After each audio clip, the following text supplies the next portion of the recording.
Hola, buenas tardes. ¿Qué tal? ¿Cómo les va? ¿Me escuchan bien? Genial. Sí, perfecto. Bueno, bárbaro. ¿Tienen, antes de continuar con la clase o retomar la clase donde la dejamos la semana pasada, ¿tienen alguna consulta, alguna pregunta, algún comentario para hacer respecto de los temas que abordamos en el encuentro pasado?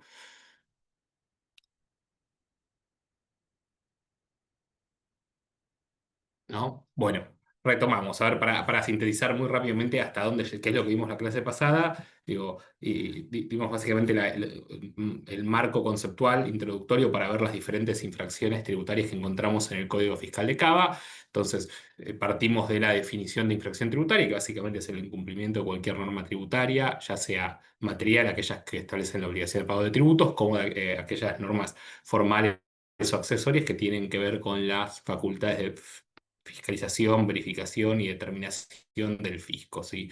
Y así hicimos una clasificación entre infracciones materiales e infracciones formales. Clasificación que recepta el propio Código Fiscal de la Ciudad de Buenos Aires en su artículo 106, básicamente. Y después hablamos un poco de una discusión doctrinaria, pero con ciertos ribetes prácticos y que también ha tenido lugar o ha sido llevada a la justicia, en torno a si hay una diferencia sustancial o ontológica entre delitos e infracciones, digo, si hay una diferencia cualitativa o simplemente cuantitativa, y vimos que los fallos decantaron por esta última alternativa, esta última opción, en el sentido de que a las infracciones tributarias le son aplicables todos los principios de derecho penal. Citamos fallo para Final Plata, Usandizaga, y vimos que eso tenía diferentes consecuencias. La primera, la más inmediata, es la aplicación de todos los principios de derecho penal a materia infraccional. Eh, y en segundo orden vimos que esto tenía proyecciones, por ejemplo, en materia de prescripción, y vimos un fallo reciente de corte, Alfa Shipping, en el cual el máximo tribunal sostuvo que a las infracciones tributarias les es aplicable el plazo de prescripción de 2 años contenido en el Código Penal, y cualquier disposición local sería inconstitucional. Cualquier disposición local que se apartase de dicho plazo sería inconstitucional. Y finalmente entramos a ver ya la tipificación de infracciones que encontramos en el Código Fiscal de la Ciudad. Y básicamente vimos el artículo 106 básicamente dice que todo incumplimiento de obligaciones tributarias de naturaleza sustancial o formal van a ser reprimidas, ¿sí? Y vimos que eso no era tan así, porque dentro de lo que son las infracciones materiales, omisión y defraudación, conforme enumera la propia norma, en la omisión de impuestos no estaba reprimido o no estaba sancionada la presentación de declaraciones juradas con información exacta y, digo, y no pago, digo, ¿sí? Lo que se reprimía siempre, digo, no había infracción por el mero hecho de no pagar, ¿sí? No había infracción por deuda, sino que se exigía un plus, o no presentar la declaración jurada, o que la declaración jurada contuviese información inexacta. Esto lo vamos a ver probablemente en la segunda parte de la clase. Me adelanto, conmigo van a compartir la primera mitad de la clase hasta las 5 más o menos,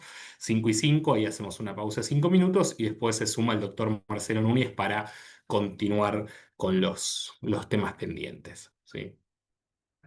Bien, y bueno, y el artículo 106 también mencionaba en primer término los incumplimientos de los deberes formales. Ahí sí, no hay duda de que cualquier incumplimiento de deberes formales va a estar reprimido en virtud de lo previsto en el artículo 107, que también vimos lo analizamos en el encuentro anterior, que era una suerte de cláusula catch-all, la había llamado, como agarra todo, donde, o sea, es un tipo penal en blanco, donde básicamente dice cualquier incumplimiento a un deber formal va a ser sancionado con multas entre un mínimo y un máximo previsto en la ley impositiva. Ya habíamos visto los montos, no se fue la que se van actualizando año a año. Em, Sí, así que básicamente acá vimos la problemática, un tipo penal abierto que en definitiva viene a capturar cualquier incumplimiento formal, y planteamos la problemática que se puede presentar con el principio de reserva de ley cuando estos deberes formales no están establecidos en una norma legal, como puede ser el propio Código Fiscal o alguna otra ley del gobierno de la ciudad, sino por normas de jerarquía infralegal, como sucede con las resoluciones generales de la administración, donde habitualmente se establecen o se regulan con mayor profundidad los deberes formales. Sí. Y por último, Vimos el artículo 108, que es el de resistencia pasiva a la fiscalización. También ahondamos un poco en la problemática, digo, la falta de claridad de la norma, digo, cuándo hay resistencia pasiva, cuándo no, cuántos incumplimientos se necesitan, cuándo el incumplimiento es integral, que esto lo exige la norma. Básicamente podemos decir que se trata de un tipo penal abierto porque Bueno, hay mucho queda librado a la apreciación del juzgador. Bien, estamos hasta acá entonces, ¿sí?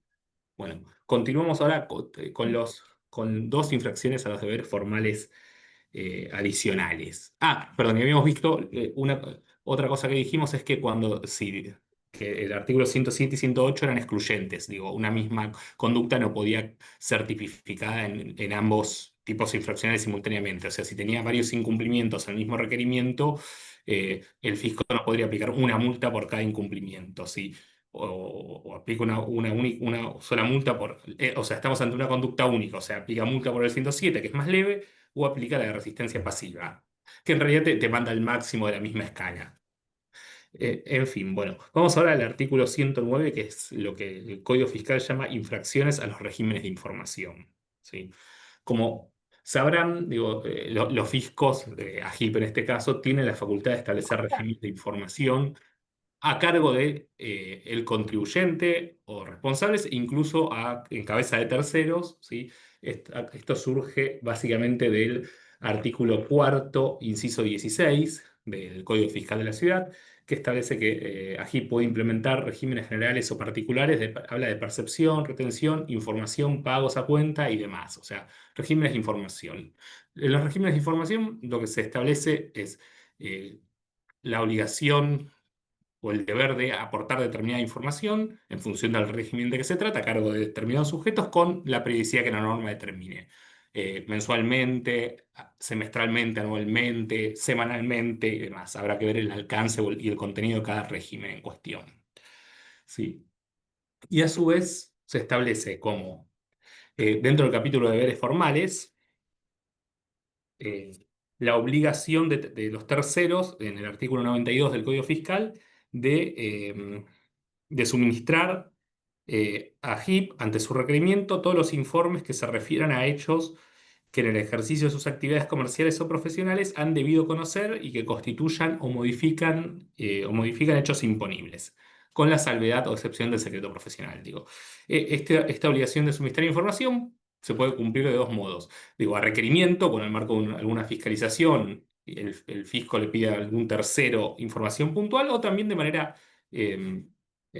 sistemática en función de regímenes de información que determina que, como les decía, con determinada periodicidad, aporten unilateralmente la información, pese a que el fisco no se las pida puntualmente. Obviamente toda esa información entra en la base de datos que tiene el fisco, hoy en día totalmente computarizada, y además con inteligencia artificial incluso, o en caminos a aplicar inteligencia artificial para detectar inconsistencias y en base a eso trazar planes de fiscalización y saber a qué contribuyentes hay que ir a fiscalizar y verificar. ¿No? Bien. Eh, Antes de ver la infracción concreta, digo, en algún momento se discutió sobre la constitucionalidad de los regímenes de información de terceros, si un sujeto ajeno a la obligación tributaria tenía el deber de aportar documentación al fisco, en este caso concreto era la Dirección General Impositiva Nacional, y la cuestión quedó zanjada por la la cuestión de zanjada en virtud de un fallo de la Corte Suprema de Justicia de la Nación, que es Suárez Braz con DGI, del año 97, en el cual la Corte se pronunció por la constitucionalidad de estos regímenes de información en cabeza de terceros. Sí. Básicamente, el caso Suárez Braz era respecto a un régimen de información de escribanos públicos que periódicamente tenían que aportar información sobre compraventas de inmuebles o hipoteca o constitución de derechos reales de hipoteca y demás. Eh, y allí, en este fallo, lo que dijo la Corte es que estos deberes, el cumplimiento de estos regímenes de información, se encuentran destinados a lograr el concurso de aquellos sujetos que por la índole de las actividades que desarrollan se encuentran en condiciones de procurar a la administración tributaria un conocimiento preciso de los hechos impositivamente relevantes para un mejor y eficaz cumplimiento de sus fines. Sí. Y también agregó la Corte que este ámbito material del deber de información se refiere a datos de estricta naturaleza identificatoria y de indudable trascendencia tributaria, en tanto atinentes a la comprobación e investigación de actos que resultan útiles para el adecuado control de las obligaciones cuya determinación y percepción el ordenamiento jurídico le ha encomendado a la DGI en este caso. ¿Sí? Obviamente que para que los regímenes de información sean válidos, la información que se está requiriendo de estos terceros tiene que guardar razonable relación con eventuales hechos imponibles. eh, que se pueden configurar en cabeza de contribuyentes irresponsables, ¿no? Bien, teniendo en cuenta la existencia de estos deberes formales y de estos regímenes de información en cabeza de terceros, el artículo 109 del Código Fiscal de la Ciudad establece que los agentes de información que incumplan en sus deberes establecidos en este código, en las leyes tributarias especiales, en decretos reglamentarios o en resoluciones de la propia JIP, o sea, básicamente en cualquier norma que establezca un régimen de información, cualquiera fuere su naturaleza, eh, constituyen infracciones que será reprimida con multas cuyos topes mínimos y máximos serán establecidos por la ley tarifaria. ¿Sí? O sea, en síntesis, o en resumidas cuentas, cualquier incumplimiento de regímenes de información son susceptibles de multa. Y remite a a la escala que encontramos, la misma escala del artículo 107, que habíamos visto que iba de 163.400 pesos a 3.616.160 para 2025. Sí. La norma, a ver, es bastante genérica. De nuevo, es un tipo penal, al igual que lo que sucede en el caso del artículo 107, estamos ante un tipo penal en blanco, porque para identificar concretamente cuál es la conducta reprimida, tenemos que recurrir a otras normas, ¿sí? A las normas que establecen los regímenes de información, en este caso, que pueden estar en el Código Fiscal o en alguna otra ley tributaria especial, en cuyo caso, digo, no habría ningún tipo de conflicto en materia, pensando en el principio de reserva de ley, pero también pueden estar, y es lo que sucede habitualmente, en decretos o en resoluciones de AGIP. Y ahí también, de nuevo, vemos esa tensión que a veces se da entre el tipo infraccional y la norma de jerarquía infralegal que lo integra. Sí. ¿Qué quiere decir incumplir con los deberes establecidos en estos regímenes de información? Digo, a ver, no cumplir con el régimen, no presentar la declaración jurada informativa, desde ya es un incumplimiento, no hay ninguna duda en este sentido, pero ¿qué pasa si el agente de información cumple con el régimen, o mejor dicho, presenta la declaración jurada informativa suministrando parte o suministrando parcialmente la información requerida por la norma? O sea, cumple parcialmente con el régimen. ¿Eso encuadra dentro de la infracción?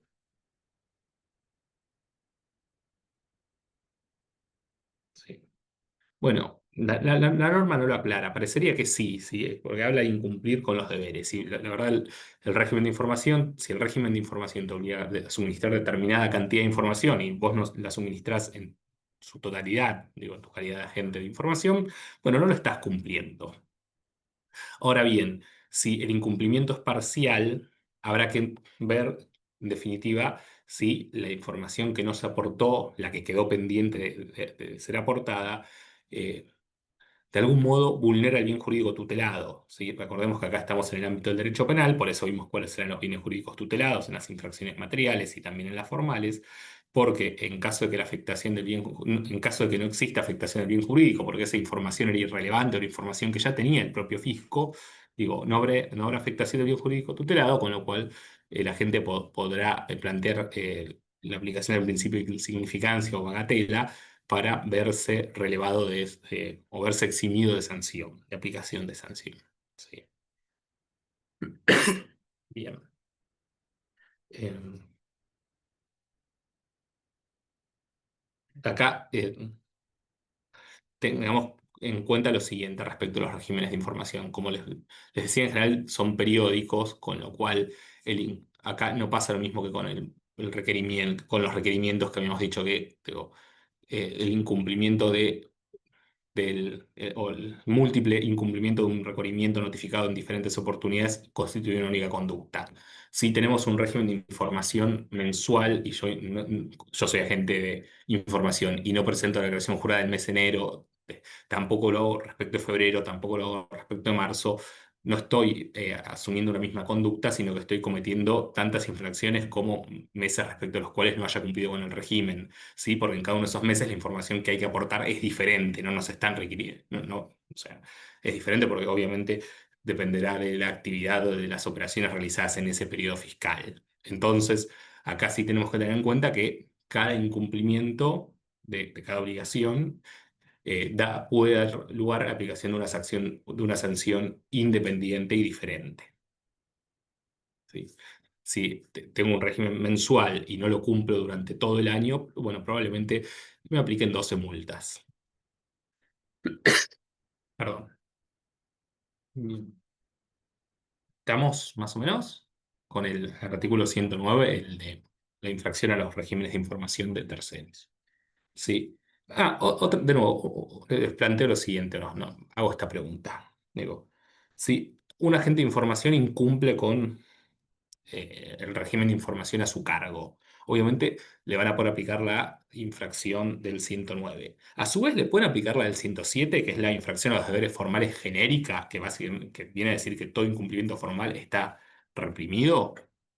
Bueno, si nos atenemos a la literalidad del 107, digo, la norma, el 107 no dice que es un tipo subsidiario, en el sentido de que aplica cuando la obligación formal o el incumplimiento formal no esté expresamente tipificado en algún otro artículo. Pero esta es la interpretación que ha predominado, ¿sí?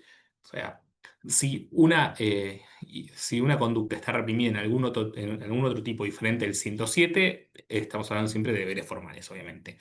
Bueno, hay que aplicar la infracción específica, ¿sí? Y el 107 termina funcionando de manera subsidiaria. Si no adoptásemos esta posición, quedaríamos en la conclusión, o deberíamos concluir que el incumplimiento de un deber formal o el incumplimiento de la obligación de actuar como agente de información, total o parcial, puede dar lugar a aplicación simultánea de dos sanciones, la del 109 específica y la del 107 genérica o residual.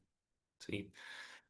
Lo cual podría entrar en, digo, en tensión de nuevo con otro de los principios generales del derecho penal, que es el non bis in idem o ne bis in idem, la prohibición de aplicar dos sanciones por una misma conducta.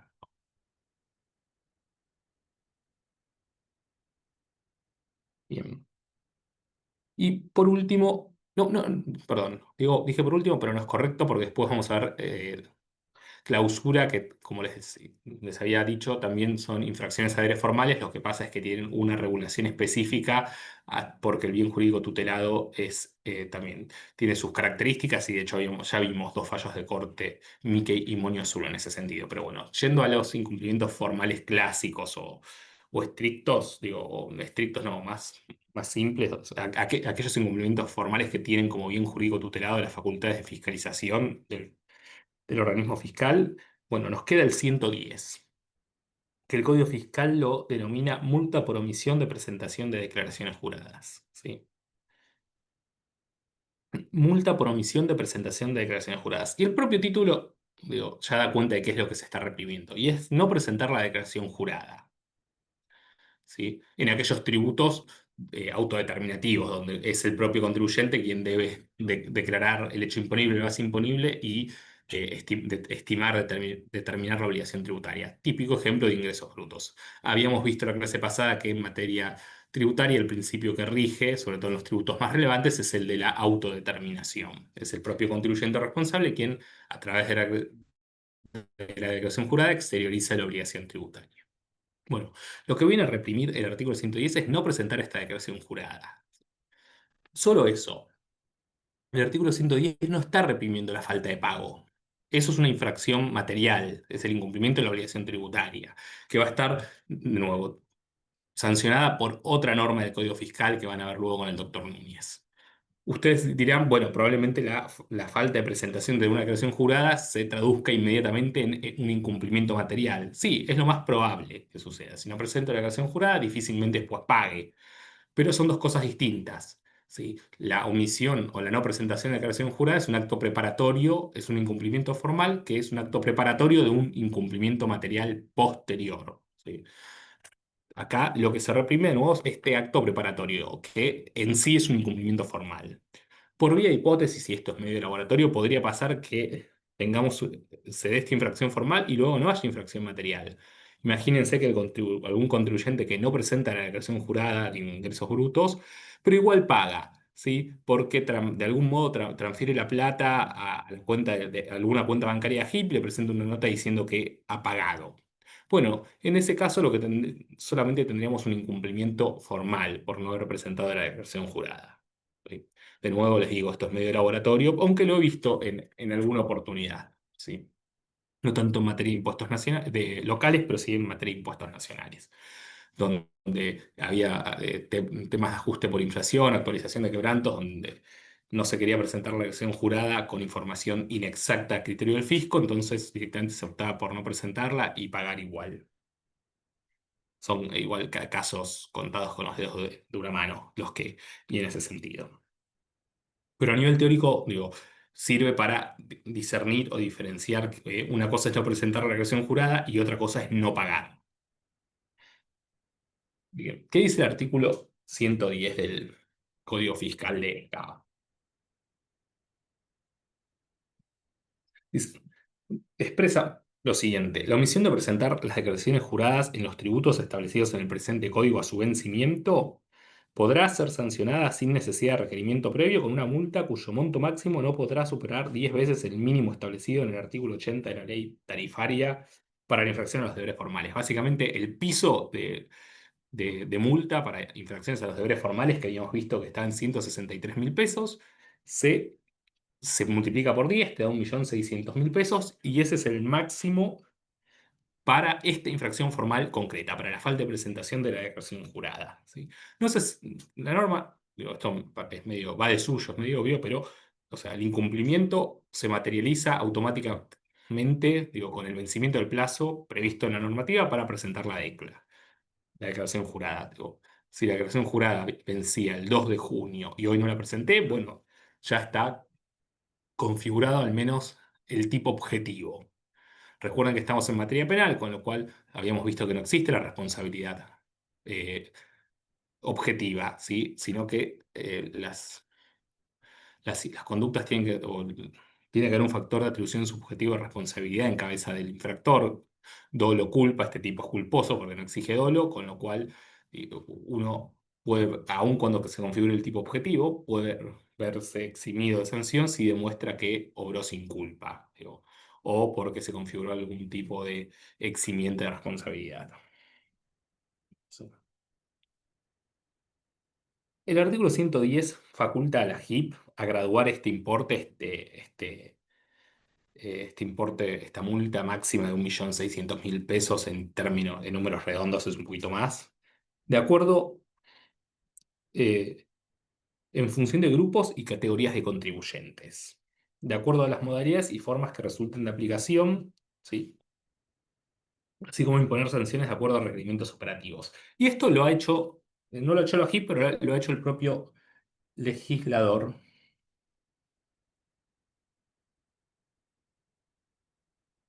en la ley tarifaria, ¿sí? Básicamente ha graduado las sanciones a aplicar por omisión de presentación de declaración jurada en función, ¿sí? de el tipo de contribuyente. Si es sociedad anónima, sociedad inconveniente por acciones y demás, X monto, 54.000 pesos. 54.000 con 10 de hecho.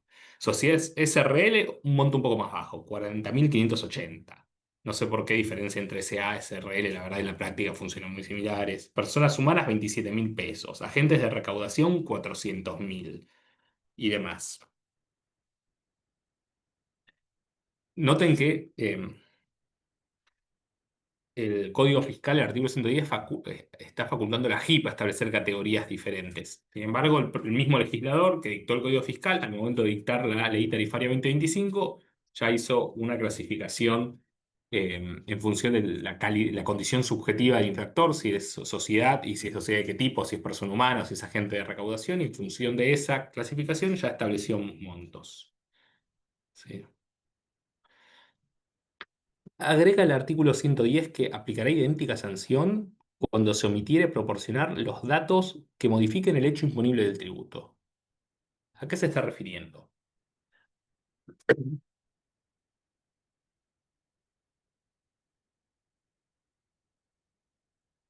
Bueno, mi criterio, la norma no es muy clara, pero si estamos hablando de omisión de presentación de declaraciones juradas, yo creo que apunta a la falta de presentación de declaración jurada rectificativa cuando ésta fuera obligatorio porque se ha modificado alguno de los elementos tenidos en cuenta a la hora de determinar el hecho imponible, la base imponible y la obligación tributaria del original.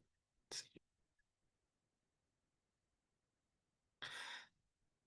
Y por último, el artículo 110 tiene algunas regulaciones específicas sobre el procedimiento infraccional, el procedimiento sumarial para este tipo de infracción.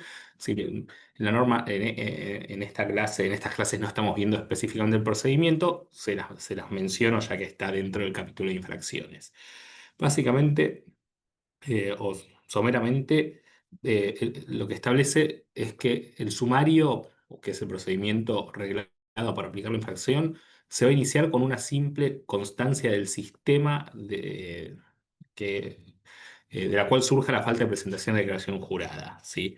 Esta constancia, que es automática, se le va a notificar al contribuyente, quien en un plazo de 15 días podrá presentar la declaración jurada y pagar la multa que corresponda, y en cuyo caso concluirán las actuaciones.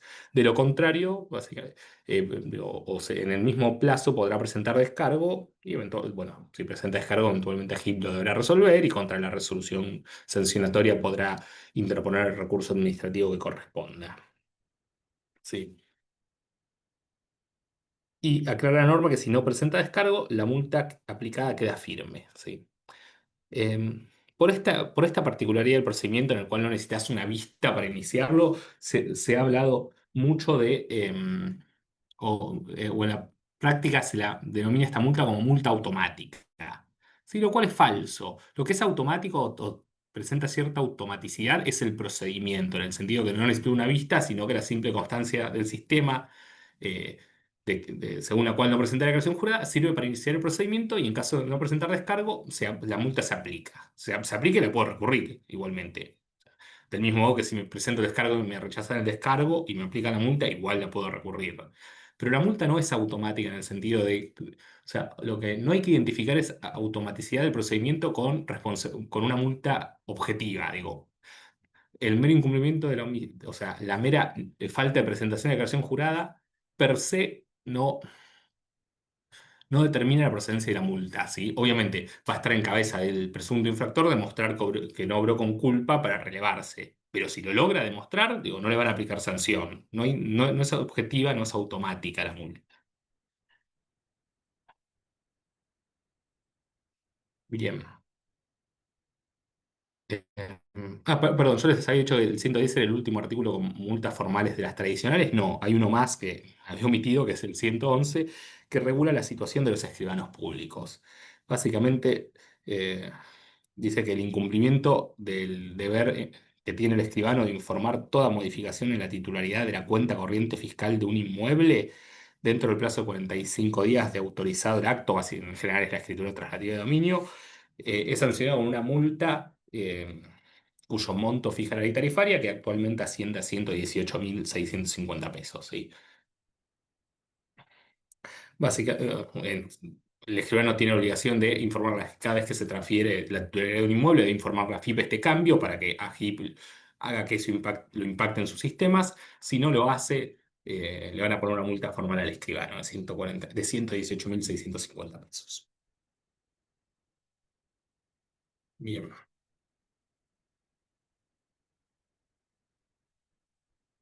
Eh, ¿Alguna consulta? ¿Alguna duda? ¿Estamos más o menos? ¿Se va No, entendiendo? sí, queda claro. Yo, Genial. yo fui Sí. pasible de una de esas multas hace más de 20 años, pero porque ¿Cuál? ocurrieron algunas Perdón, cosas perdón la particulares en el indiscreción. país. En Sí. aquel momento era responsable de cripto, trabajaba en forma independiente y necesitaban para los no empleadores, aquellos que requerían mis servicios necesitan que sea responsable de cripto y ante la falta de trabajo te volcás a responsable de cripto. Sí. En el medio vino la etapa del 2000, 2001, 2002, el corralito, así que estaba un poco molesto y creo que dejé de presentar declaraciones juradas de tanto a FIP como por ingresos brutos, pero sí, no vino una multa automática, sino que creo que en cada transferencia que hacía después con los años, tuve una hipoteca, las transferencias bancarias que había una especie de retención. Que, que después Sí. fui averiguando en la HIP que esa retención tenía que ver con una determinación de edificio que hicieron en algún momento que me hubieran notificado, más allá que me notificaron o no, que era por la falta de presentación de las declaraciones juradas de impuestos a ingresos brutos. Mira, sí, sí, puede ser. Existe hoy en día un Pero régimen de hablamos de retención. casi No, 20 no, años atrás, ¿no? hoy en día, por ahí tiene que ver, existe un régimen de retención por Sí, acreditación, de retención de ingresos brutos, sí, por acreditaciones en cuentas bancarias que se llama el sí. CIRCREP, que existe tanto en la Sí, ciudad de Buenos Aires fue el como CIRCEP, sí. en todas las provincias, y que obviamente aplica por aquellos sujetos que son contribuyentes del impuesto sobre los ingresos brutos. Y las alícuotas, o sea, el monto en función de cuál te retienen, varía en función de diferentes factores. Si uno es un contribuyente, si quieren, de mayor riesgo fiscal, puede ser porque no presenta las declaraciones juradas y Exacto. así, bueno, la alícuota por ahí es más alta que respecto a otro contribuyente, que alguno puede incluso no, digo, no estar sujeto, sobre todo si es persona humana. Pero, pero sí. Digo, los incumplimientos, la otra vez habíamos, o sea, cuando arranqué la clase dije que el incumplimiento de la obligación de pago, de la obligación material, en general tiene consecuencias de diferente índole. Digo, la posibilidad de terminar de oficio si no presentar declaración jurada, el devengamiento de intereses resarcitorios, que es una sanción civil, y después la posibilidad de aplicar sanciones, o, incluso si se superan determinados montos, de que esto constituya preliminarmente un delito y se realice o formule la denuncia penal tributaria.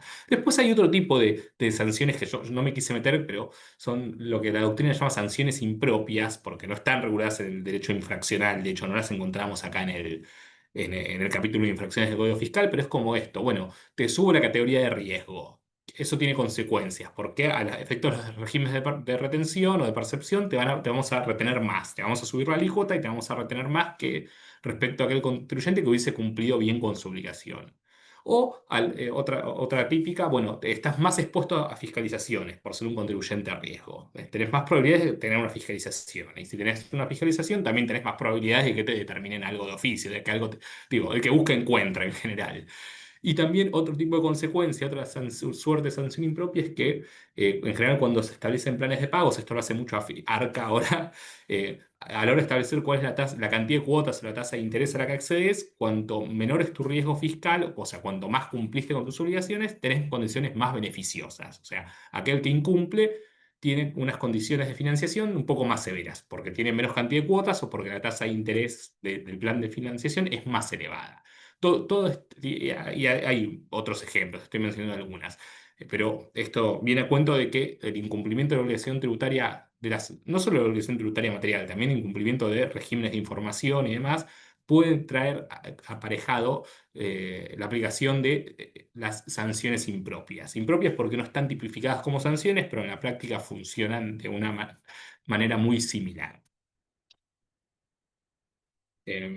Y no viene el comentario para mencionar esto, porque hoy en día una de las preocupaciones más grandes de los contribuyentes son estas sanciones impropias, es decir, por un mero incumplimiento, y a veces por un simple incumplimiento formal, termino teniendo eh, básicamente perjuicios serios financieros, sobre todo cuando me suben la alícuota de los regímenes de recaudación o cuando me impiden financiar o me entregan las condiciones de financiación mediante planes de facilidades de pago. Bien. Vamos ahora sí al artículo 119, que es el que se llama, digo, clausura. Así está llamado, el artículo 119. Sí, tiene la paradoja de que le pusieron como título la sanción. Digo, la infracción no es la clausura claramente es la pena, la sanción por determinados incumplimientos. Y como les había dicho, acá encontramos básicamente 6 tipos de incumplimientos específicos que tienen como común denominador una misma pena, que es una clausura graduable, de 1 a 5 días. ¿Qué es lo que se clausura? El establecimiento, local, oficina, recinto comercial, industrial o de prestaciones de servicios del contribuyente responsable que realiza la infracción. ¿Sí? La clausura, como les dije, es graduable, o sea, tiene un piso mínimo de un día y un tope máximo de 5 días. Y para que aplique la clausura, el valor o el monto de los bienes en juego al momento de cometerse la infracción o respecto a los cuales se comete la infracción deben ser de al menos 2.700 pesos. ¿Sí? Es un monto bastante bajo. ¿Cuál es la idea? Es que, digo, estos mismos incumplimientos, pero por montos insignificantes o exiguos, no den lugar a la aplicación de una sanción tan severa como es la clausura. Digo, a título, nada, comentario al margen, pero en el marco de la Ley de Procedimiento Tributario Nacional, la 11683, este monto mínimo para el caso de la sanción de las infracciones reprimidas con clausura, que son las que encontramos en el artículo 40, es de 10 pesos. ¿Sí? Es un monto que no se actualiza hace 20 años y básicamente hoy en día dudo que haya algún tipo de transacción económica que pueda realizarse por menos de 10 pesos. O sea, básicamente entró todo. 2.700 es un poquito más alto, digo. Me compro un alfajor en el kiosco, una gaseosa, bueno, eso no va a entrar, claramente, probablemente, o no, no todavía. Ahí, no sé. Bien. Em, la- o sea, ¿qué es la clausura? Digo, esto es medio obvio, pero básicamente es el cese de actividades dentro del establecimiento durante el periodo en el cual se aplica. Tienen que cesar todas las actividades. ¿Sí? ¿Hay una excepción al cese de actividades? Sí. Perdón, la definición de cese de actividades la tenemos en el artículo 120, lo voy mechando. ¿Sí? El 120 establece que durante el periodo en el cual dure la clausura cesará totalmente la actividad en los establecimientos, salvo la que fuera habitual para la conservación o custodia de los bienes o para la continuidad de los procesos de producción que no pudieran interrumpirse por causas relativas a su naturaleza. ¿Sí? Ejemplo típico, no sé, los altos hornos de fundición que tardan días y días en prenderse. Bueno, si me clausuran el establecimiento y tengo un horno de fundición, no puedo tipo, apagarlo, dejarlo así. Digo, tengo que permitir el ingreso para mantenerlo prendido durante esos días. Obviamente no produciendo, pero sí prendido, porque, digo, si lo apago, probablemente transcurran semanas o meses hasta poder volverlo hasta que esté en condiciones de ser prendido. Bien. Ahora que mencionaste los altos hornos, Sí. llevo de vuelta más años para atrás, 30 años atrás, mirá, tengo algunos Mm. años. Una ingeniera conocida que estaba a cargo de la parte de privatizaciones apagó uno de los dos hornos de altos hornos Zapla, ¿En con líquido serio? adentro, sí. Pero aparte no es que era un médico a cargo del Ministerio de Producción, era una ingeniera, digamos, pues, la Increíble. familia conocida, ¿no? Sí, sí, sí, sí, sí. Se Sí, supone que debe haber sabido las consecuencias de... las consecuencias, sí. Era la idea de privatizar, bueno, seguramente bajar el poder de producción de los altos hornos para privatizarlo un poco más barato, más Habrá tenido económico. otras motivaciones, Sí, probablemente. seguramente. Pero lo No, mencionaste y fue terrible, sí.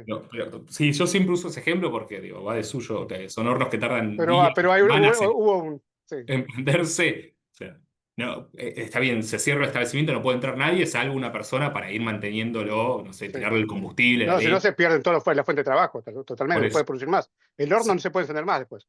No, no, exactamente, por eso. Digo, lo que sea indispensable para el mantenimiento de la actividad post clausura, bueno, se tiene que realizar en ese periodo. Es la excepción, esa es y tienen lógica razonable. Respecto de la clausura, antes de entrar a ver las conductas tipificadas, digo, se ha discutido mucho sobre la constitucionalidad o no de la sanción, ¿sí? Hubo planteos de contribuyentes a los cuales les habían aplicado la sanción, en los que sostuvieron que la clausura era inconstitucional por irrazonable. Básicamente lo que sostenían es, ¿cuál es la consecuencia natural de la sanción de clausura? Cesan las actividades. Entonces, durante esos 5 días no produzco, no vendo, no comercializo, y eso obviamente tiene un impacto en la renta fiscal, ¿sí? Si no puedo vender, no voy a generar hechos, bueno, a nivel nacional no voy a generar hechos imponibles de IVA, a nivel local no voy a generar hechos imponibles de ingresos brutos, y eso va a perjudicar en definitiva la recaudación. Y si está bien, estos son incumplimientos formales, como vimos, pero hay una íntima relación entre incumplimiento formal e incumplimiento material, y en última instancia lo que se quiere proteger es, digo, es la renta pública, ¿sí? De manera directa en las infracciones materiales, de manera indirecta en las formales, ¿no? En las formales protegiendo las facultades de verificación y fiscalización del fisco que las usa justamente para asegurar la renta pública. Entonces, digo, lo que se planteaba era, esta sanción en definitiva atenta contra la renta pública. Que, digo, para no hacer la discusión, no hacer esto muy largo, la Corte en el fallo Mickey, que fue el que vimos la clase pasada, sostuvo que la clausura era constitucional, ¿sí? Que no se exhibía como irrazonable porque no tutelaba meramente las facultades de verificación y fiscalización de la FIP como bien jurídico, sí, sino también que el bien jurídico tutelado era el marco normativo en el cual se deben desenvolver las relaciones económicas y comerciales y que tiende a garantizar la equidad tributaria. Les había leído, de hecho, dos o tres partes de los considerandos del fallo. Con lo cual, la discusión ha quedado zanjada, es muy criticada la clausura en ese sentido, pero digo, no hay dudas de su constitucionalidad. ¿Cuáles son las 6 situaciones que pueden dar origen a la aplicación de esta sanción? Sí, algo más, perdón. Como verán, la sanción de clausura es mucho más severa que la de multa. Entonces, se entiende que estos 6 incumplimientos formales, a criterio del legislador, son de mucha mayor gravedad que todos los que vimos antes. ¿Sí? Como que establece. Los que reprimen con multa tienen, digo, y vimos cuáles son montos de las multas, no son tan altos, son mucho más leves que una clausura de hasta 5 días que puede generar pérdidas o un lucro cesante mucho mayor. Supuesto número uno es no entregar o no emitir facturas o comprobantes equivalentes por una o más operaciones comerciales, industriales, agropecuarias o de prestaciones de servicios en las formas, requisitos y condiciones que establezca la normativa vigente. ¿Sí? Lo que se reprime es no entregar o no emitir facturas. ¿Sí? Está puesto, digo, así lo dice la norma. La verdad debería decir no emitir y no entregar, porque para entregar previamente la tenés que haber emitido. El orden lógico es primero la emito, después la entrego. Pero bueno, nada, no cambia nada. Simplemente una crítica a la redacción. ¿Sí? Em, no entregar o no emitir factura en las condiciones que establezca la normativa vigente. La normativa respecto de facturación no es local, es nacional, ¿sí? Es una resolución de la entonces AFIP, la 14.415, que establece todos los requisitos que debe contener una factura. Bueno, está complementada por un montón de otras normas, pero esa es como la norma principal, ¿sí? La norma se reprime no solo no emitir la factura, ¿sí? Sino emitirla sin cumplir con todos los requisitos. ¿Sí? Si yo emito una factura pero falta información, bueno, esa factura no va a ser válida y por ende, si me descubren, no sé, si el fisco detecta esto, va a poder aplicar la sanción de clausura. Y lo que es paradójico o lo que llama la atención, porque esto no sucede a nivel nacional, ya sucedía en un momento, es que se reprime no entregar la factura, o sea, perdón, se reprime no emitir la factura, no emitirla o emitirla de manera eficiente, lo cual es razonable, y también se reprime no entregarla, o sea, no dársela al consumidor, al cliente o sí, al cliente a quien me está adquiriendo los productos o los servicios. A nivel nacional, actualmente, desde hace unos años, únicamente se reprime la no emisión. Se eliminó la preferencia de no entregar. ¿Por qué? Porque si la emito, la FIP o el fisco, AGIP, ya tiene toda la información. ¿Sí? Si la entrego o no, es irrelevante. No hay una afectación del bien jurídico tutelado. ¿Sí? No sé si se ve esto. Entonces, si la emití, ya quedó todo en los sistemas, AFIP, AGIP, el fisco de que se trate, va a tener la info, no va a haber ningún tipo de, de afectación al bien jurídico tutelado. Entonces, lo que se pregona es, digo, sobre todo desde el lado de asesores de contribuyentes, es, bueno, la infracción debería limitarse a la mera falta de emisión de la factura en las condiciones que indique la norma, siendo irrelevante si se entregó o no se entregó. Otro tema, hoy en día es más difícil emitir una factura de manera eficiente. O sea, no emitirla es muy fácil, pero emitirla de manera eficiente no tanto porque ya esto, digo, ya no existe más la factura manual donde yo completaba campos y dejaba incompletos los que quería.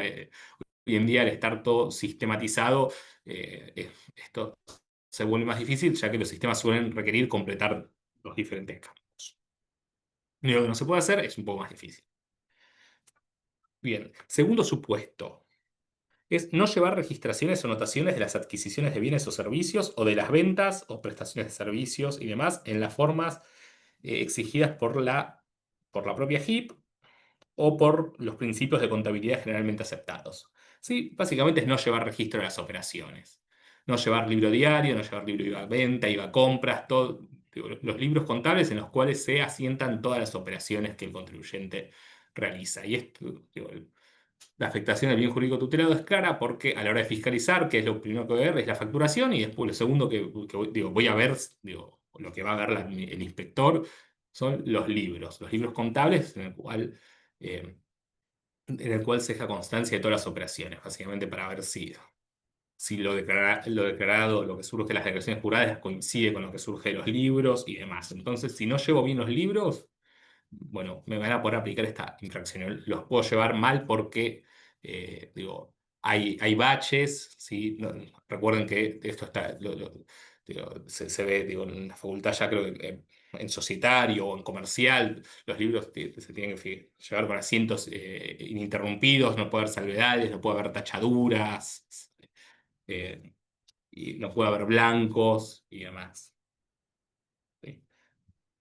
Tercer supuesto, reprimido con pena o sanción de clausura, es no estar inscriptos como contribuyentes del impuesto sobre los ingresos brutos cuando hay obligación de hacerlo.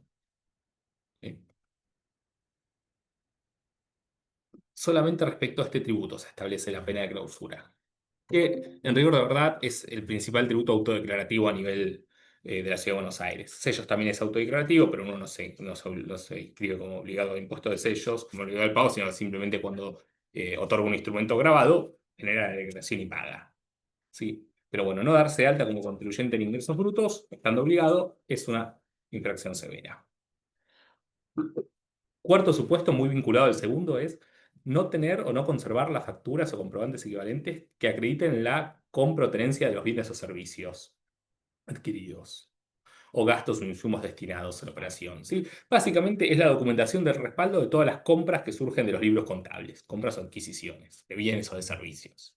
¿Sí? No basta con que el libro lo lleve bien, sino que tengo que poder demostrar que lo que consigné en el libro tiene respaldo documental. Si no, consigno lo que quiero y consigno gastos que no existen digo, presento las declaraciones juradas en función de esa información. Quinto supuesto es no tener o no tenerlos en condiciones de operatividad los instrumentos de medición y control de la producción que se establezcan dispuestos por leyes, decretos reglamentarios o normas del gobierno de la Ciudad de Buenos Aires, siempre que tiendan a posibilitar la verificación y fiscalización de los tributos a cargo de AGIP. ¿Sí? Y tampoco mantener en condiciones de operatividad los soportes magnéticos, electrónicos o de cualquier otra naturaleza que contengan datos vinculados con la materia imponible, o no otorgar copias de los mismos a los inspectores cuando lo requieran. ¿Sí? No tengo presente hoy en día qué norma de AGIP establece algún instrumento de medición de producción, la verdad. Pero no sé si alguien tiene alguno presente, pero si en algún momento hubiese alguna, no tener ese instrumento de medición de producción da lugar a esta infracción. No tenerlo o no tenerlo operativo, porque tengo un instrumento de control de producción, pero no lo tengo enchufado, por ende no funciona, es lo mismo.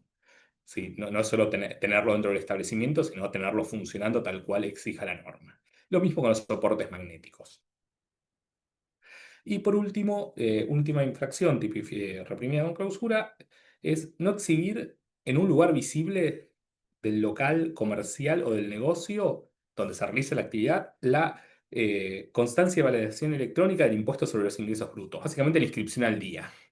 ¿Sí? Y acá podemos discutir mucho, y esto es un tipo abierto en ese sentido, qué es lugar visible, ¿no? Lo tengo que tener en la puerta grande, marcado arriba de la caja, no sé. Digo, obviamente habrá situaciones grises donde el contribuyente pueda pensar que el lugar es visible y el inspector que no, y eso obviamente va a dar lugar a controversias. Dos cosas, tres cosas más, así así no le robo tiempo al doctor Muniz que se va a estar por subir, ¿sí? Los mínimos y máximos se duplican si se vuelve a cometer algunas de las infracciones previstas en este artículo dentro de los 2 años. ¿Sí? O sea, pasamos de 2 a 10 días. ¿Sí?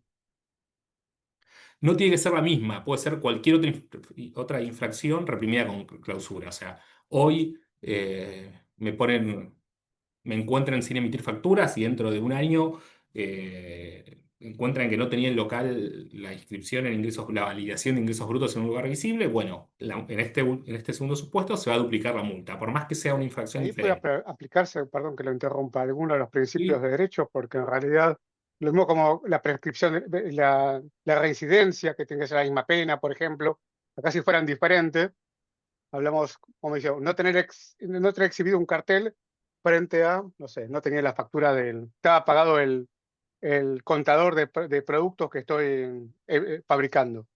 Eh, Sí. Son dos incisos en la misma norma y no sé hasta qué punto roza con el tema de una cuestión de reincidencia, decía que tenía que haber sido, o sea, A ver, sí, no sé si me explico. no, ahora, a ver, ¿Por qué voy a ahí tener una doble cláusula si primero el inspector no encontró el cartel en la puerta porque estaba abierta y la quería que esté cerrada, y después, por ejemplo, no encontró una factura del año te tomo el 1982, punto. que cuando compré la máquina que era para hacer seriado, el seriado de un dispositivo que construyo, o sea, que sea algo No, no, electrónico, a ver, para y mí está, seguramente ya yo planteo. el papel se Sí, pudrió. sí. No, no, Walter, está claro. Yo tiendo a pensar como vos, pero digo, no es lo que dice la norma. La verdad, uno podría pensar, si fuese de la misma conducta, o sea, del mismo inciso, te Sí, la tomo porque te demuestra que hay como una persistencia en el incumplimiento, pero la verdad, si es otra conducta totalmente diferente, que lo único que tiene en común es que está sancionada igual, ¿o por qué eso debería ser un antecedente a efectos de graduar con más de duplicar, intensidad la exacto. sanción? Uno podría cuestionar la razonabilidad de la norma en ese sentido, pero lo cierto es que la norma no te exige que sea la misma sanción dentro de los 2 años, sino cualquiera de Sí. estas que está reprimida con clausura. ¿Sí? Y hay una sanción adicional, digo, si para el ejercicio de la actividad se requiere una habilitación, matrícula o licencia que otorga el gobierno de la ciudad, ¿sí? Se puede suspender esta habilitación. ¿Sí? La tiene que otorgar el gobierno de la ciudad. Si la habilitación depende de alguna otra autoridad diferente, nacional y demás, la, la inhabilitación no procede. Eh, bueno, aclara la norma en el último párrafo que la sanción de clausura debe aplicarse considerando la gravedad del hecho y la condición de reincidente del infractor. Esto va desde ya, digo, siempre que las sanciones, la pena es graduable, sea multa, sea clausura, digo, se gradúa en función de las circunstancias propias del caso, de la gravedad del incumplimiento y cualquier otra situación relevante. Y lo último que quiero decirles, bueno, el cese de actividades, artículo 120, ya lo vimos.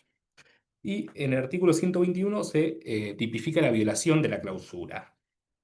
Quien quebrantare una clausura o violare o alterare los sellos, precintos o instrumentos que hubieran sido utilizados para hacerla efectiva será sancionado con una nueva clausura por el doble del tiempo de aquella. O sea, me clausuran, vulnero, violo la clausura, bueno, me van a aplicar el doble de días respecto a la primera clausura aplicada. Si la primera por 3 días y la violo, bueno, tendré una segunda clausura por 6. ¿Sí? Y han habido antecedentes judiciales en los cuales se discutió si ocultar el sello de clausura sin vulnerarlo constituía violación de la clausura y la justicia ha dicho que no.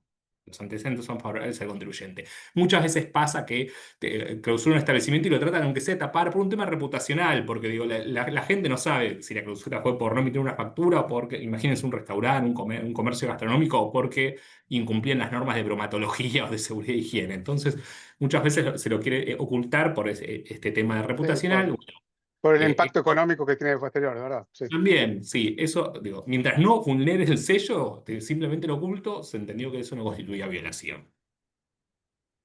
Bien. Bueno, sí. Tiene, hasta acá llegaron conmigo. Son No, 17:06. Yo excelente, quería muchas dar gracias. Muy, bien, cinco muy claro. minutos. Ahora y 10 se sube el doctor Núñez. Les pido, por favor, si quieren, aprovechen para tomar algo y demás. Y en 4 minutos retomamos. Por un café, muchas gracias por todo. Gracias a ustedes. 10 se conecta el profesor, ¿no? Sí, y 10. Sí, Bueno, en 3 gracias. minutos. Hasta luego. Hasta luego.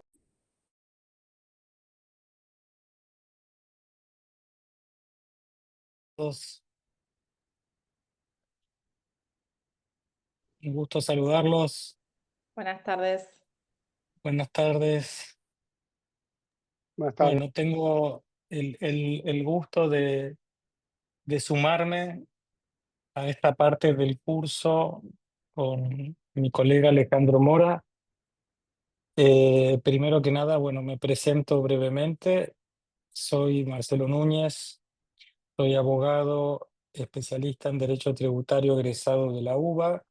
Hice la carrera de especialización en la UBA. Soy adjunto regular de Derecho Tributario en la cátedra del doctor Horacio Corti en la Facultad de Derecho, también en UBA, y también doy clases en la maestría de Derecho Tributario en esa facultad. Eso es, digamos, en cuanto a la parte académica actualmente vigente. He dado clases en otras universidades a lo largo de los años. Y me desempeño como abogado especialista en derecho tributario, ejerzo la profesión en la actividad privada, en un estudio, y bueno, desde ese lugar, digamos, me coordiné con Alejandro el contenido de la temática que tiene que ver con la parte infraccional, sancionatoria y con su faz, digamos, también penal tributaria, que por cierto la ciudad tiene. Eh, Me quedé pensando un poco en cómo abordarlo más allá de lo que tiene que ver con el contenido directo. Yo ahora voy a subir un documento que es una especie, digamos, de resumen que no pretende más que levantar, digamos, esos puntos específicos que me gustaría que abordemos. Esperen que voy a intentar hacer esto que nunca se hace muy bien. Es esto de compartir.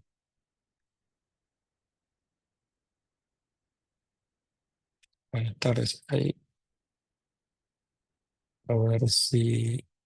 Creo que ahí están.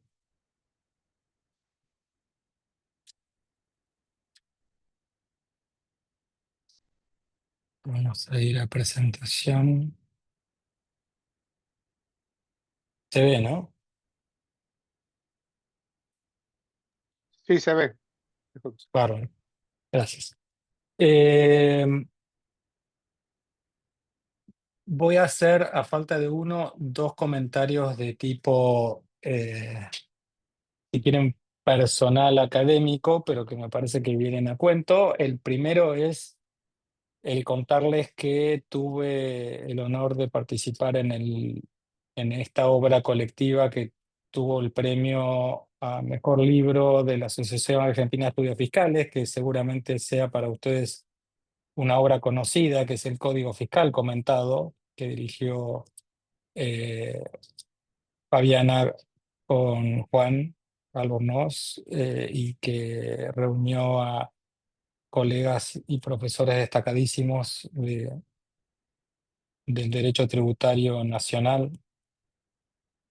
Allí yo intervine junto con otra colega, compañera docente de la UBA, que es Anaí Pérez, que no, creo que también les da clases, si recuerdo bien. Con Anaí escribimos el capítulo 15 del Código Fiscal, comentado, que es justamente el de las infracciones tributarias formales y materiales, y su tratamiento en la normativa local.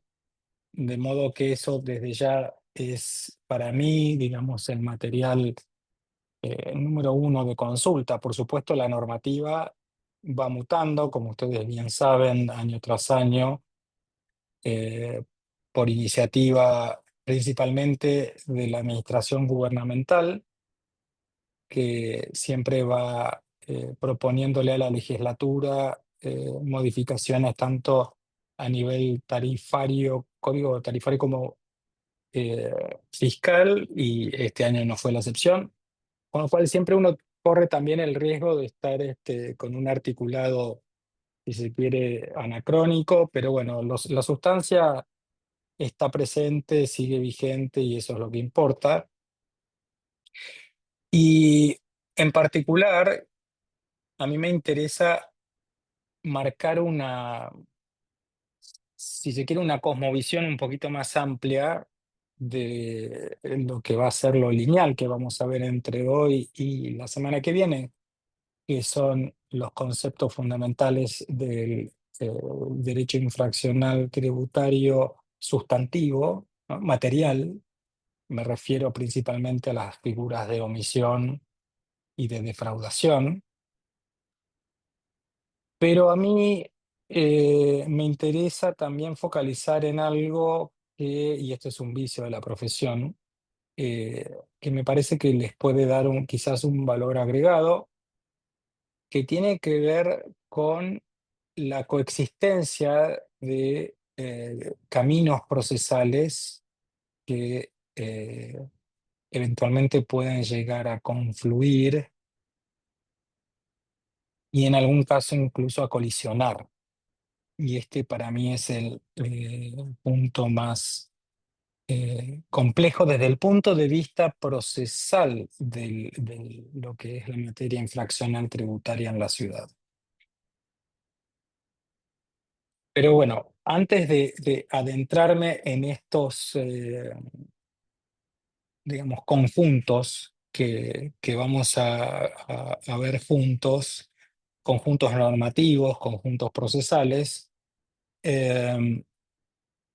obviamente destacar la importancia que tiene el régimen sancionatorio es ineludible, hay una finalidad preventiva ciertamente disuasoria, educativa, ejemplificadora, punitiva a la hora de aplicar, de instruir un sumario por infracción material y eventualmente la aplicación de la sanción que corresponda. Y esto es sencillamente por el hecho de que, como ustedes bien saben, el sistema de liquidación de los impuestos tiene una base constitutiva determinada por el devengamiento del hecho imponible en el momento y del modo que el ejecutivo, en este caso de la ciudad, dispone. El cómo, el cuándo, el dónde lo dispone la administración gubernamental. Obviamente que hay un código fiscal que es el que preserva el cumplimiento al principio de reserva de ley en materia tributaria, que ustedes habrán ya escuchado reiteradamente hablar de la importancia que tiene, y ni que hablar cuando estamos hablando de un plano que tiene de telón de fondo al derecho penal y procesal penal, como es el infraccional tributario.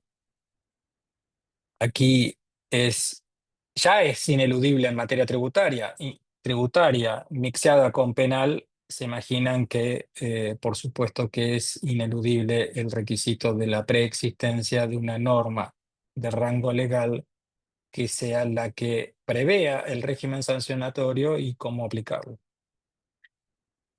En esta comprensión general, yo sé que obviamente con Alejandro ya han incursionado, más que nada en lo que tiene que ver con las cuestiones vinculadas a las infracciones formales. Eh, Como dije, yo me voy a focalizar en las infracciones materiales y en algunos caminos procesales y en su yuxtaposición y eventual colisión, la clase de hoy. Para lo cual tenemos que hablar de básicamente la figura de omisión y la figura de defraudación. Bueno, obviamente cuando hablamos de infracción tributaria nos referimos a la violación a las normas jurídicas que establecen las obligaciones tributarias sustanciales y formales. y bueno, esta mención en el principio de reserva de ley que acabo de hacer, tanto la ley formal como no, ley material es la única habilitada para tipificar las infracciones y las sanciones. Un punto que es importante para mí destacar es que, y esto viene de la propia Constitución Nacional, del artículo 19, es el hecho de que se requiere necesariamente de la exteriorización de la acción para que esa acción pueda ser, digamos, considerada, evaluada y eventualmente sancionada, encuadrada de alguna manera o con una aplicación de una infracción de las que nosotros estamos poniendo en objeto de análisis. Los principios del derecho penal y del procesal penal que derivan de la propia Constitución nacional y local son los principios aplicables, y entre ellos, repasando el principio de culpabilidad, el de tipicidad, el de proporcionalidad en la sanción, que es un punto al que luego voy a volver. Y también, y esto es importante tenerlo presente, el Código Fiscal considera la existencia de causales atenuantes que pueden llegar a tener impacto, sobre todo cuando hay una regularización cuasi inmediata por parte del contribuyente, cuando es objeto de es sometido a un procedimiento de fiscalización y eventualmente luego de determinación de oficio y sumarial. También está prevista, por cierto, la figura de la reincidencia. Hay multas fijas, multas proporcionales, la figura de la clausura no la vamos a abordar, entiendo que ya la han visto. Cualquier duda o cualquier comentario que quieran hacerme, por favor me frenan, intervienen, habilitan micrófono y hablen, por favor. Decía, bueno, existencia de agravantes y atenuantes en la graduación y la posibilidad de obtener algún tipo de exoneración total o parcial. Todo esto en el contenido del Código Fiscal. ¿Quién es el órgano competente para la sustanciación de estos procedimientos?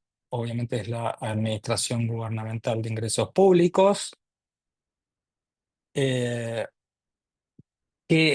esto lo quiero remarcar, tiene una función en este terreno, como decíamos hace unos minutos, ejemplificadora, digamos, si se quiere, correctiva, pero nunca va a dar nacimiento a un incumplimiento por su intervención. El incumplimiento nace por el solo hecho de que precisamente el hecho imponible se ha devengado y en todo o en parte ha sido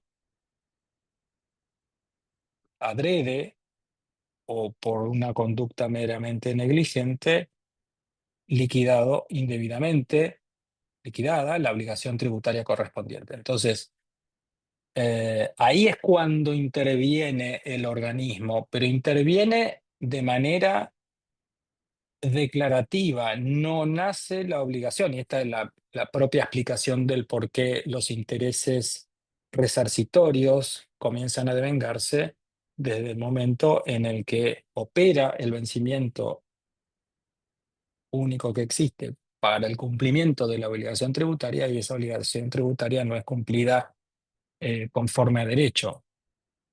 Digo, si a lo largo de la sustanciación del procedimiento, primero de fiscalización y luego de determinación de oficio de la obligación tributaria a criterio de la JIC, finalmente se dicta ese acto administrativo, bueno, ese acto administrativo no va a tener naturaleza constitutiva, sino que va a tener naturaleza declarativa. Y lo que va a incluir, en línea con lo que tiene que ver con esta función correctiva ejemplificadora, es también la aplicación de una sanción para todo aquel contribuyente que haya declarado de menos o no haya declarado debidamente su obligación tributaria y no haya ingresado el tributo correspondiente conforme lo dispuesto por el Código Fiscal. Impuesto de sellos, impuestos sobre los ingresos brutos o el que fuere. Digo, siempre que hay un incumplimiento, resulta de aplicación, perdón, una sanción material. Y acá empiezan, si se quiere, entre comillas, los problemas, porque, y los voy a llevar un minuto al régimen tributario nacional y local, porque aplica tanto en el plano nacional como local. Me estoy refiriendo específicamente al régimen penal tributario dispuesto por la ley 27.430. Esa ley nacional, dictada por el Congreso de la Nación, que entró en vigencia en 2018, ya traía de lo que fue la ley 24.769 la jurisdicción local, provincial y de la ciudad autónoma en materia penal tributaria, que fue el gran hito de la ley 26.735 que fue sancionada en el año 2012. En respuesta a un pedido de muchas gobernaciones provinciales y de la ciudad autónoma, se suman las jurisdicciones locales, no municipales, sí las provinciales, sí la ciudad, al plano penal tributario. Entonces, a partir de ese momento, en 2012, era posible cometer un delito penal tributario por indebido, digamos, un incumplimiento doloso, deliberado, defraudatorio, vía maniobra, vía algún tipo de argucia tendiente a incumplir con la obligación tributaria local correspondiente. El punto es que este régimen vino a convivir con el régimen normativo local en cada jurisdicción provincial y, por cierto, también en la ciudad.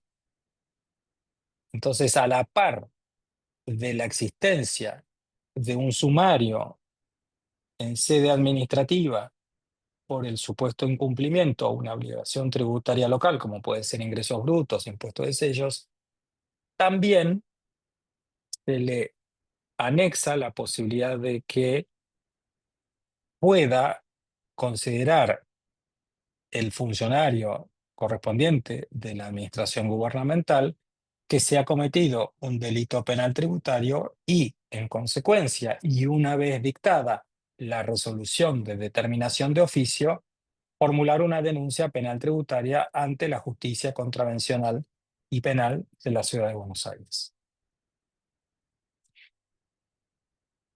Esta circunstancia abre un interesantísimo debate acerca de la fuerza, preeminencia que puede llegar a tener un fuero o el otro, un plano o el otro, a la hora de convivir en el tratamiento de situaciones fácticas idénticas.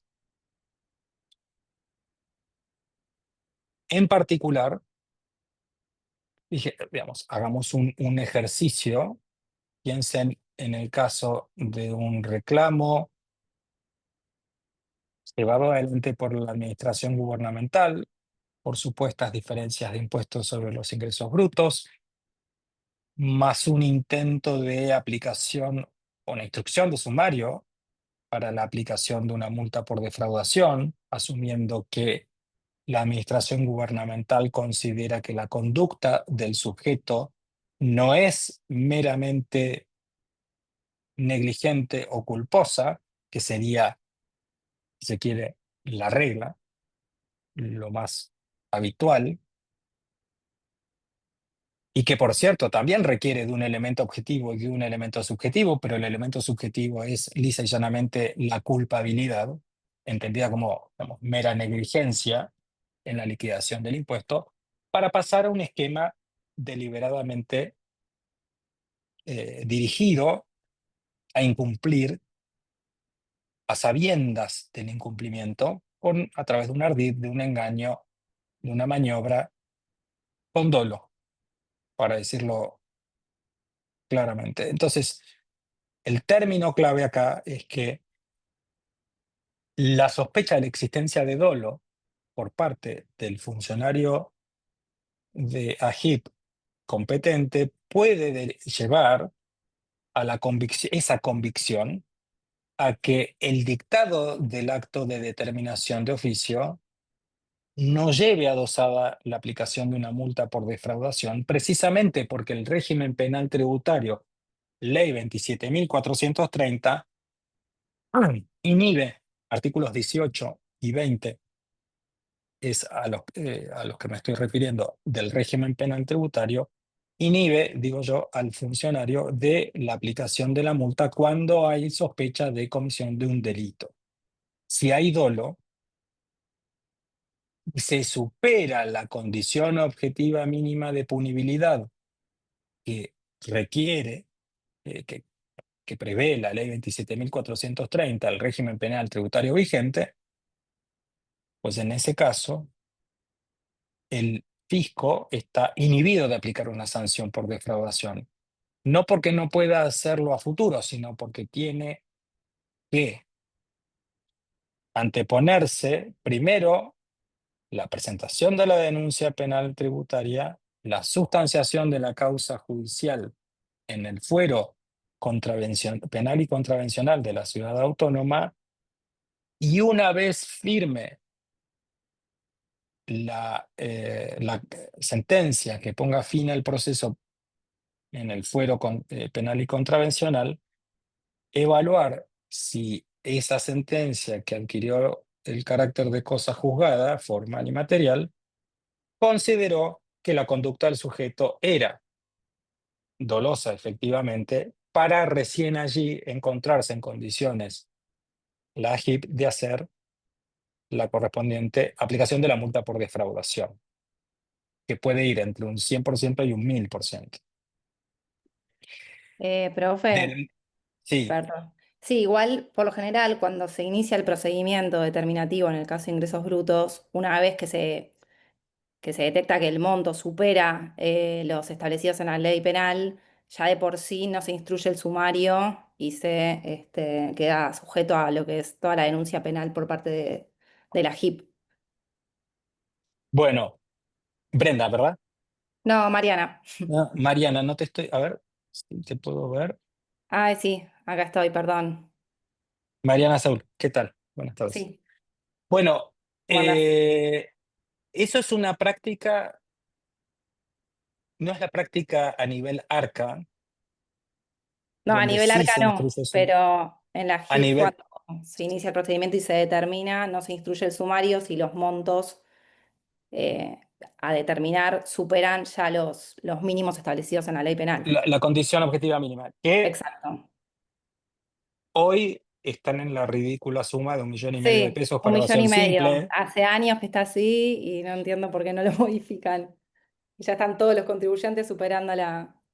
No hay, yo creo que no debe haber ajuste o determinación de oficio, digamos, procedimiento de determinación de oficio que tenga sentido por menos de ese número, de hecho. O sea Sí. que no creo que la administración se tome el trabajo de El monto mínimo de la desplegar. ley tarifaria para iniciar procedimiento creo que igual también está bajo. Entonces algunos quedan todavía. Bueno, pero por eso, Perdón, igual es para sumar nada más de no cómo está. me suma el comentario, lo agradezco y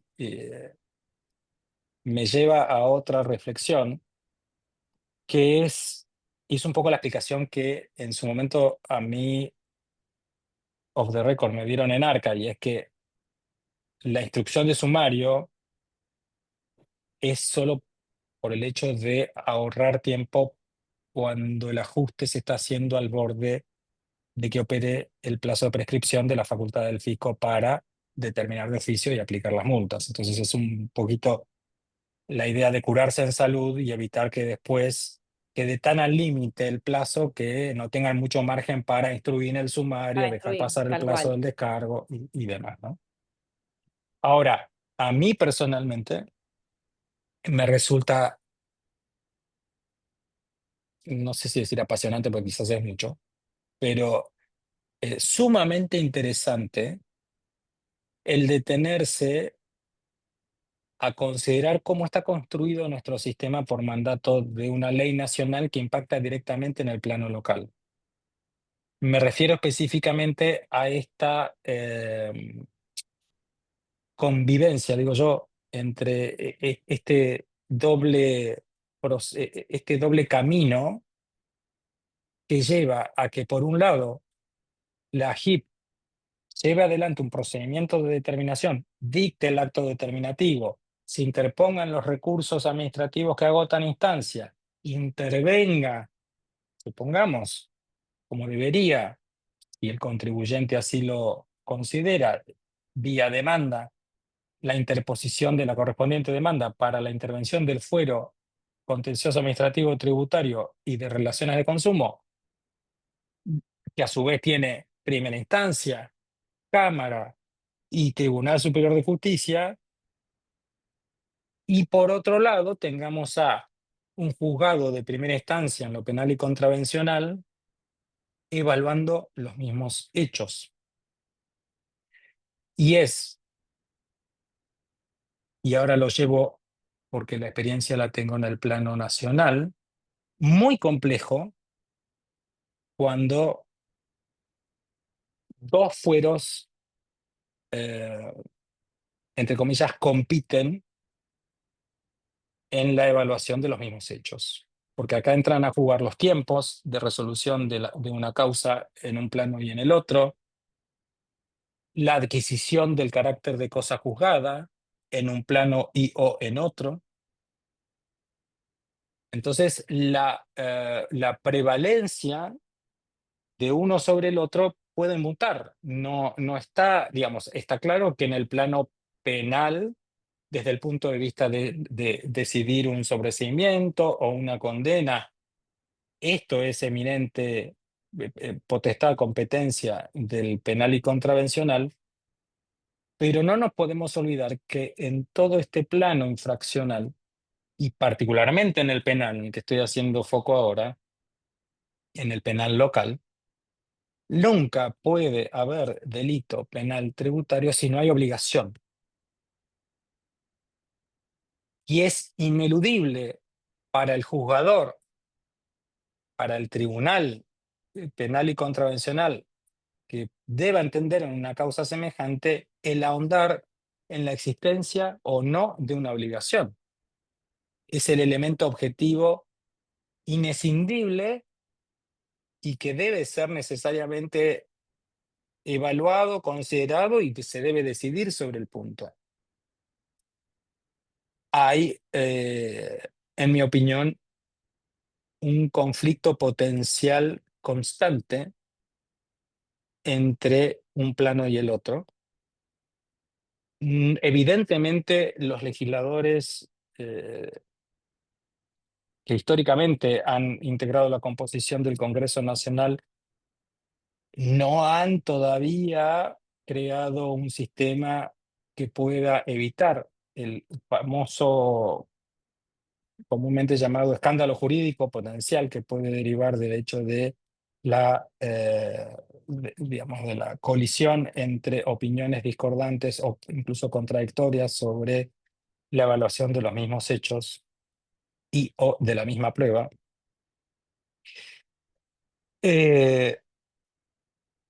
Personalmente creo que está mal el diseño tal como lo conocemos. Creo que puedo entender que hay razones recaudatorias que no quieran evitar el tratamiento de la cuestión fiscal. Yo personalmente creo que si el tema adquiere connotación penal, debería preservarse de alguna forma la recaudación, por supuesto, pero debería darle una prevalencia.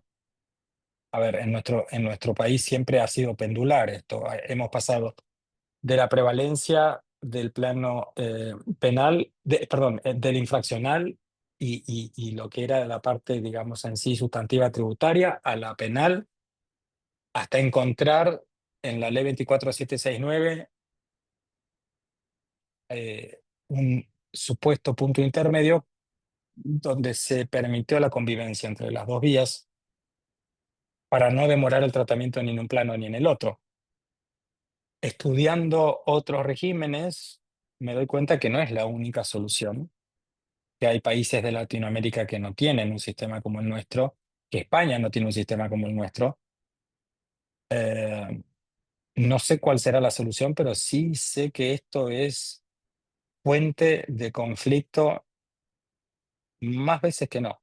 Y hay jurisprudencia incluso, y esto es algo que acabo de ver hoy, hay un fallo de Corte Suprema en una causa, que ya les digo cómo se llama, y se las voy a mandar ahora por el chat, entre el material, digamos, que también les voy a hacer llegar. Pero si me dan un segundo, les doy exactamente la mención del fallo. El fallo es de ayer, así que más fresco no podría ser. Los autos son Courel, Manuel Alberto, contra la Dirección General Impositiva. Y acá lo interesante son las dos disidencias de Lorenzetti y de Rosenkrantz. Son muy interesantes porque justamente abordan esta temática. Para que vean un poco también, digo, en estas clases uno habla de estos temas como que fueran temas que son temas habituales, si se quiere, eh, comunes a todos los que hacemos derecho tributario en el plano nacional o en el plano local, pero lo que a mí me sorprende es que literal al día de hoy no hay todavía un lineamiento claro, por lo menos de la Corte, y a mí siendo tres los integrantes de Corte Suprema, tener una disidencia digo, tener dos votos que se diferencian, como que me parece que es un tema para formar un criterio y para definir, digamos, de alguna manera, cómo entenderlo. Esto eh, tiene firma de Rosenkrantz, de Jorge Morán, camarista de Contencioso Administrativo Federal, de Rosati Lorenzetti. Ahora se los voy a subir. Hay otros pronunciamientos. Hay un fallo que también no es muy reciente, es de 2022, que es en la causa Ansonau, donde también se aborda la cuestión de cuál fuero es el que tiene que tener prevalencia y por qué. Y desde ya les digo, en Ansonau lo que primó fue el hecho de que en el plano penal se habían resuelto aspectos objetivos de la no existencia de la obligación que impactó directamente en el plano fiscal, porque esa decisión dictada en el plano penal había adquirido nivel de cosa juzgada, material. Entonces, también juegan los tiempos allí y para colmo, o digamos, como para completar un poco el desaguisado, existe la posibilidad de producción de prueba discordante en un plano y en otro, partiendo de la base de que la carga probatoria que rige el camino penal contravencional es absolutamente disímil al que rige en materia contencioso tributaria pura y dura, donde, como sabemos, perdón, probatoria pesa sobre el contribuyente. En el plano penal es al revés. Es la justicia la que tiene la carga de determinar la existencia de elementos probatorios del dolo.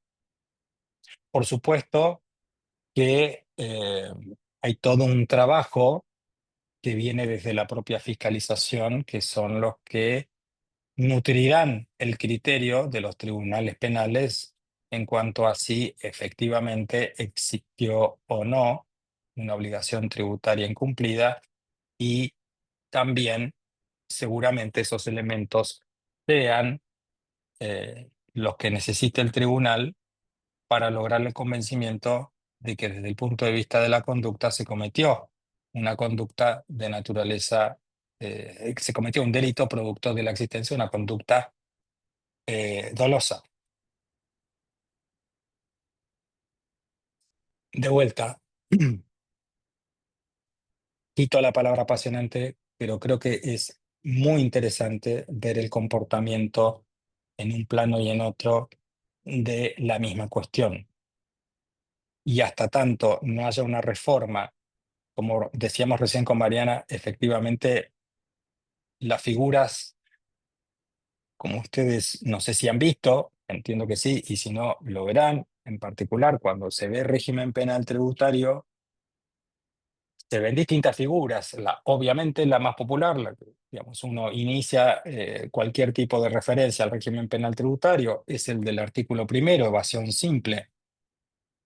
Luego evasión agravada en el artículo segundo, apropiación indebida de beneficios, subsidios, reintegros, bueno, y la apropiación indebida de tributos, aquel agente típico que se financia con fondos que no le pertenecen, que son del gobierno de la ciudad, pero que a través de retenciones o percepciones se hace de esos fondos y no los ingresa al fisco, siendo que en definitiva son representantes del fisco interviniendo sencillamente por haber sido designados como agentes de recaudación.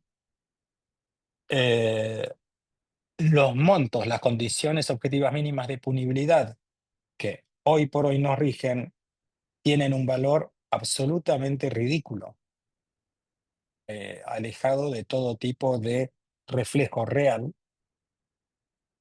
de una, digamos, relevancia para el Estado, para la justicia, que amerite la intervención de una administración gubernamental, de una justicia en lo penal y contravencional y de una justicia en lo contencioso administrativo, tributario y de relaciones del consumo.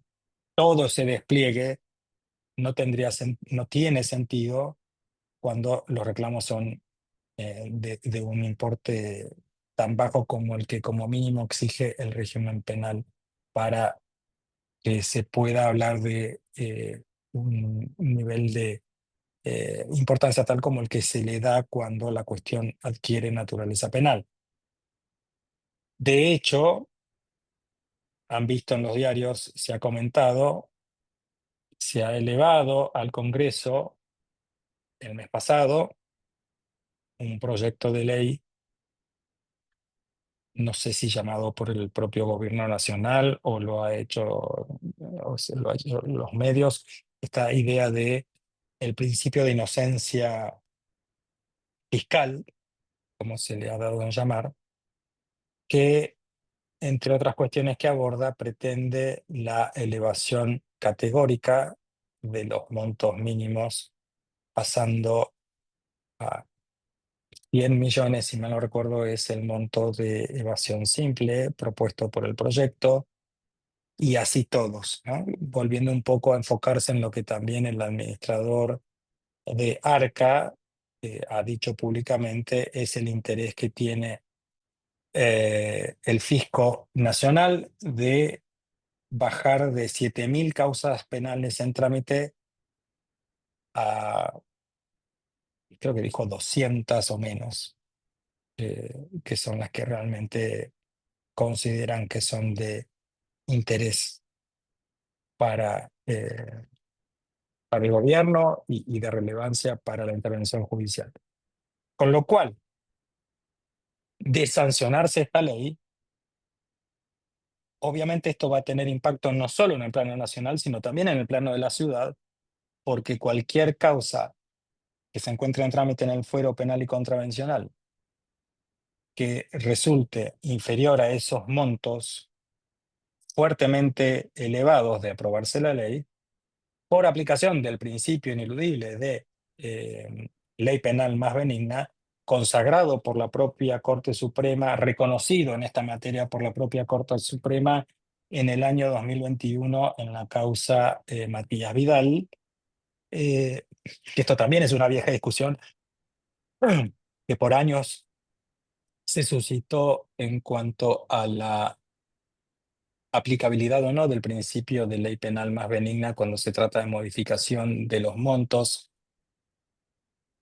mínimos requeridos, hasta la definición muy necesaria que la Corte adoptó con el fallo Vidal Matías, en el que dijo que sí, efectivamente, aplica el principio de ley penal más benigna y por ende, bueno, la consecuencia va a ser que una importantísima cantidad de causas que pueden estar tramitando actualmente sean lisa y llanamente archivadas por quedar amparadas por este cambio normativo.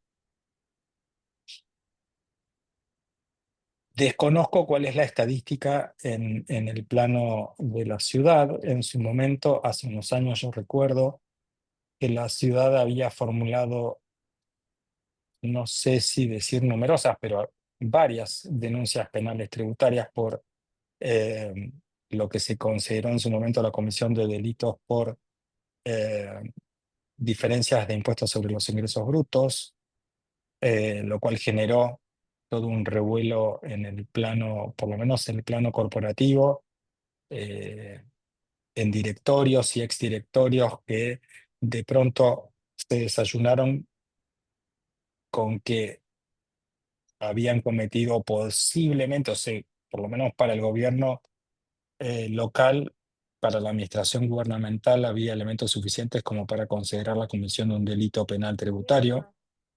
Estamos- Vos, Tomás, Me parece que alguien 24 se está. silenció. Digo, esto tiene una importancia que hace, y personalmente yo no sé, cuando se trata de estos regímenes legales nacionales, hasta qué punto se tiene en consideración la situación de los gobiernos locales, de los tribunales Estoy un judiciales poco de alcohol, locales. José. Total, A ver si le ¿no? puedo silenciar. Un segundo, ¿eh? Ah, eh, no, no me está dejando silenciar.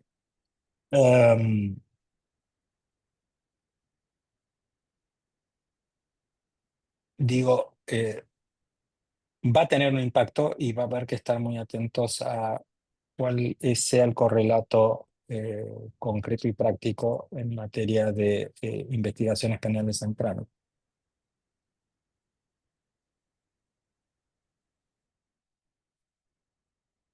Yendo a bueno, ya bueno, nos quedan, ya estamos casi teniendo que terminar.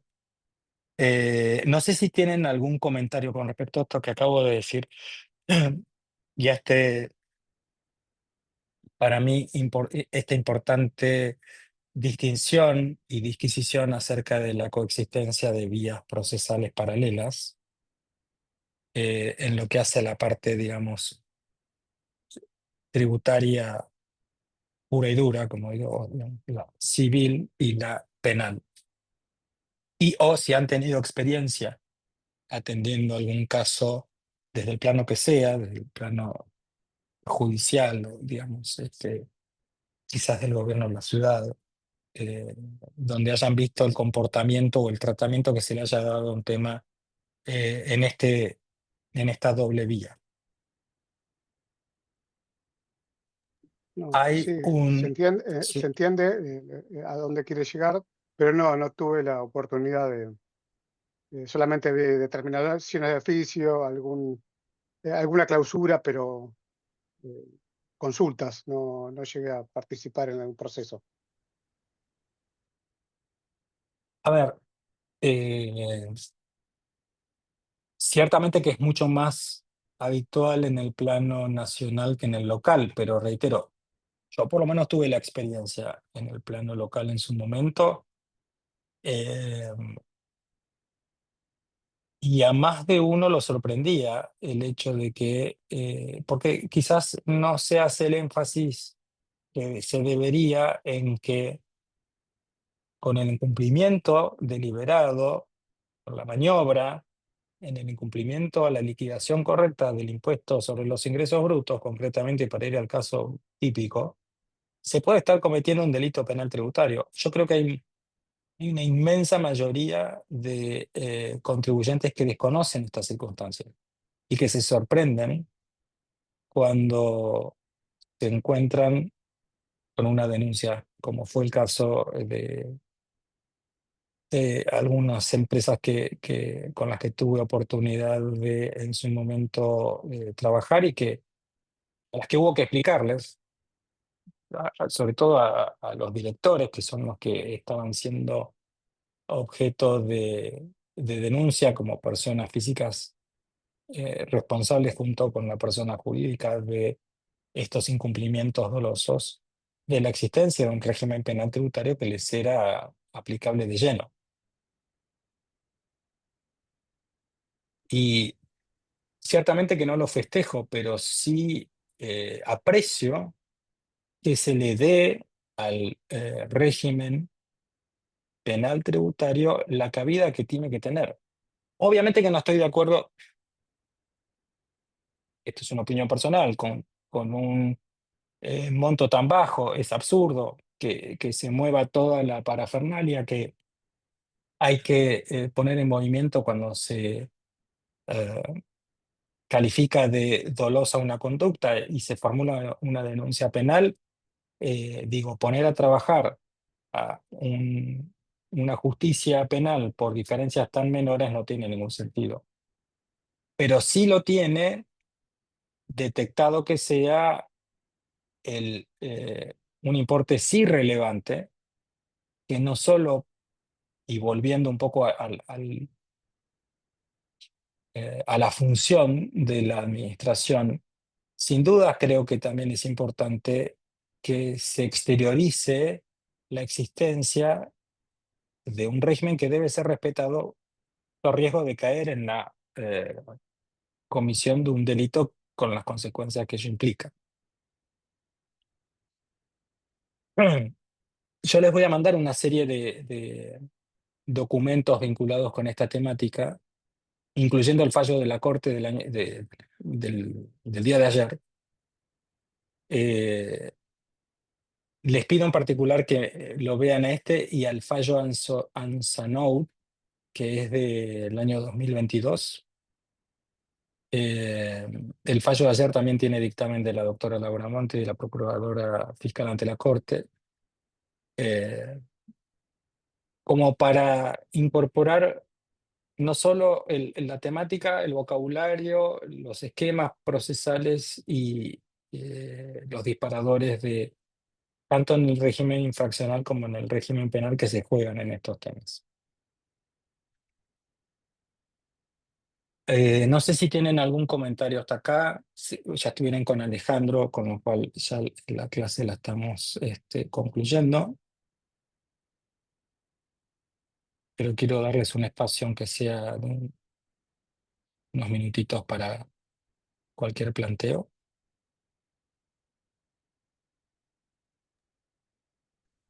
Estuvo claro, muchas gracias. No, gracias a ustedes. El miércoles que viene continuaremos. Me interesa la lectura, si es posible, más que nada por las posibles dudas que puedan surgir y para tratar de conversar sobre dudas u opiniones que puedan tener antes de finalizar la clase del miércoles que viene. Ahí ya vamos a tener 2 horas para destinarle a todo este trabajo. Bueno, cerramos con esto. Les mando un saludo a todos. Les agradezco la atención que me prestaron y nos vemos el miércoles de la semana que viene. Muchas gracias. Muchas gracias a usted. Nos vemos. Por favor.